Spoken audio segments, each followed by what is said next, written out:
So if it's free, you're the product.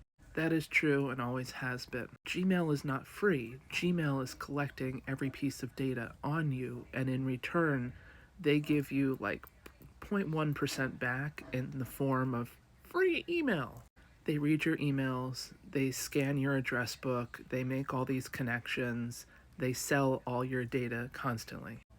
Your Gmail password, your super secret Gmail password, is between you and everybody at Google. Anything you write in Google is their property. When technology really started to come out, there was a lot of investment in technology. A lot of the ways people convinced us that technology was going to be great. You wanted an app. You wanted to get in a stranger's car and be driven across town because it would be cheaper than if you got in your car and drove across town.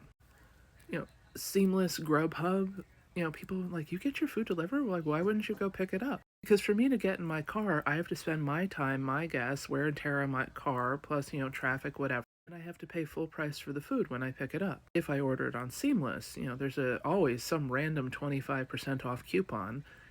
Delivery is free. Even if I tip the driver like 20%, I'm still ahead because I've saved 25% on the food. And I didn't have to leave my house. I could generate money doing something else in that time. Social media.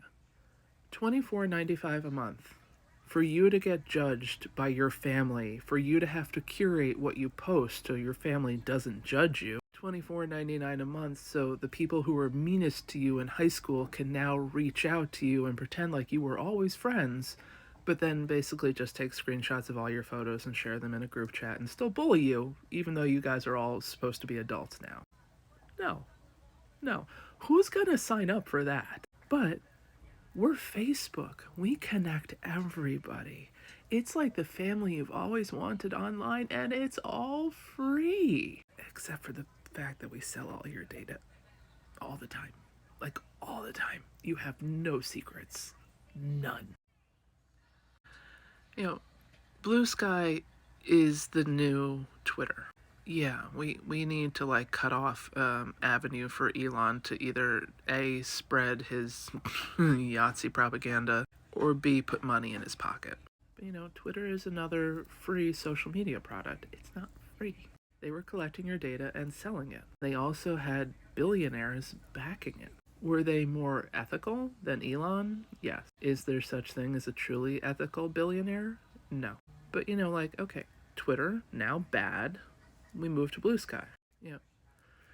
TikTok, getting more problematic by the day. We moved to Skylight. Both apps are free. So we are still the product. They are still going to collect and sell our data. What they collect and how they sell is a little bit different because at the moment there's no advertising on either platform. There also isn't a creator fund.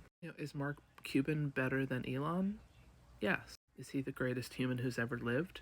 No. But until we, the population, sit down and decide, okay, we're all getting on Blue Sky and we're all willing to pay $24.99 a month, we're going to have investors like Mark Cuban. People will complain about nominal fees.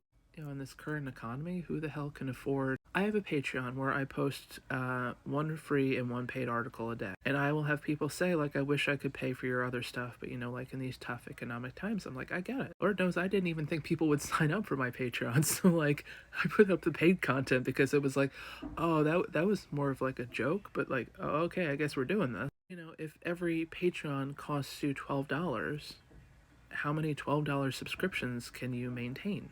Or would you prefer somebody like Mark Cuban to come in and pay for all of Patreon to be free? I have a feeling if Blue Sky and Skylight want to continue to grow, they're going to have to take on advertising. Won't get major content creators onto Blue Sky or Skylight because they're not being compensated for their work. It's why they're driving everybody back to Instagram and Meta. They're not saying it out loud, but what they're saying is, I get paid over here. I'm not going to post there. Would I prefer Mark Cuban over any of those other sharks? Who's the bald-headed Canadian actually wanted to buy TikTok? Or the blonde chick who does real estate in New York? Will Mark Cuban make money from this? Yes. Is he the best human on the planet? No.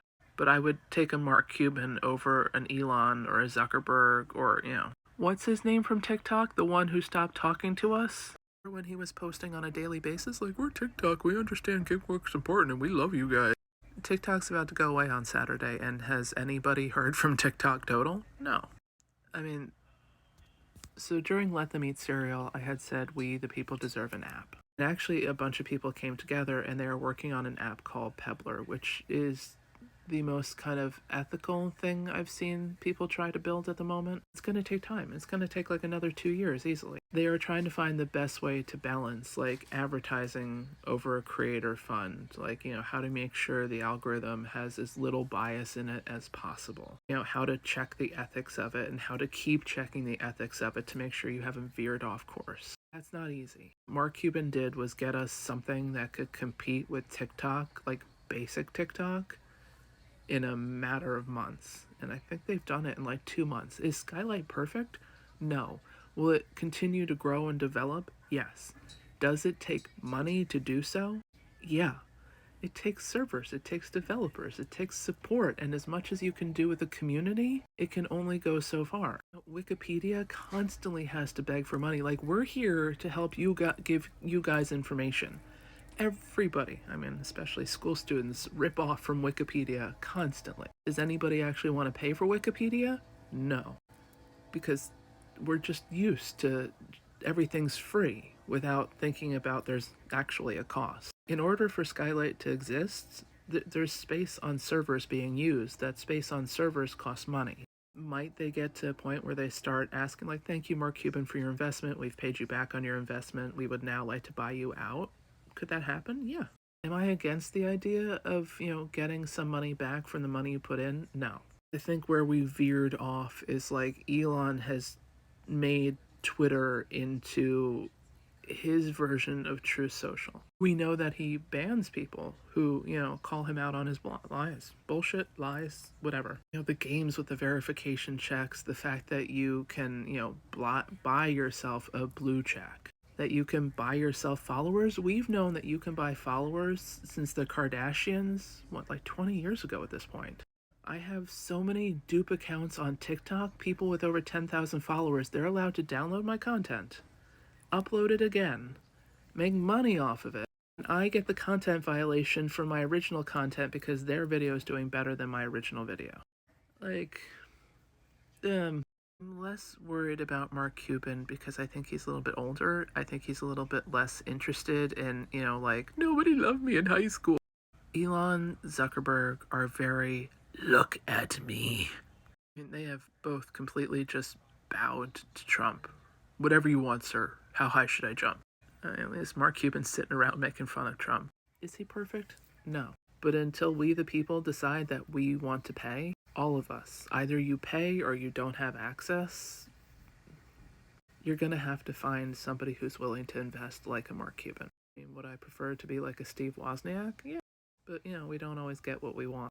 Underlying technology of Blue Sky Skylight is you can basically pick it up and move it, so you can never stop us again. And theoretically, you grow your follower count on these platforms, and then you can move it to another platform. So it makes life easier for creators, which is attractive. More insight into how the algorithm works helps people understand, but also helps check bias. If Skylight's really working, you know, creators of all skin tones should have the same opportunity to, you know, get their content seen.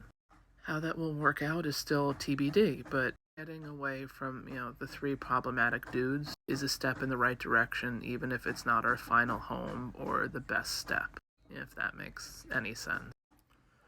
The most valuable substance on Earth is our data, and most people are like, I don't care if China has it. Until we value our data will be valuable to others. We can't even convince people to pay for an app. Imagine convincing people to protect their data by paying for it. I mean, he's less evil than Google, but that's not saying much, but he's not Elon or Zuckerberg, so it's actually a lot.